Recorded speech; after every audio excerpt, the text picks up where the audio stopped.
Assalomu alaykum qadrdonlar. Endi videolarimiz chiqishda davom etyapti. Xudo xolasa mana yana chiqdi. Ana hozir qilib tashlab ketdi. Bu yashik mana bu yoqqa bir parcha tashlab ketdi. Hali yana chiqishda davom etyapti. Xudo xolasa 3000 talar chiqadi. Shu 1-2 kun ichida. Xudo xolasa 10-15 maylarga zakaz olyapmiz. 40 kunlik qilib 8-9 o'spalargacha qilib beramiz. Xudo xolasa o'spa 8-9 lar chumov kasalligiga, o'spa chechak kasalligiga hamma vaksinalarni qilib 40 kunlik qilib xudo xolasa 100 ming so'mdan sotyapmiz. O'zbekiston bo'ylab dastavka mavjud. Manzilimiz Samarqand viloyat Payariq tuman. Telefon nomerlarini qoldiramiz. Bemalol kimga kerak bo'lsa zakaz qilib qo'yishlaringiz mumkin.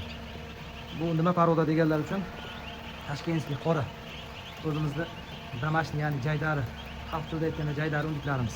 Tashqariga qo'yib olib bemalol boqsalaringiz bo'ladi. 10 kilo, 12 kilogacha bo'ladi xo'rozlar. Makiyalari 6-7 kilogacha bo'ladi. Mayda olgan boqqanlar uchun xudo xolasa yaxshi qarab, oziqasini yaxshi berib tursa, xo'rozlar dekabrga tayyor bo'ladi. Kimga undiklarimiz kerak bo'lsa, bemalol murojaat qilishlaringiz mumkin. Dastavka O'zbekiston bo'ylab mavjud. Hammaga rahmat, sog' salomat bo'ling.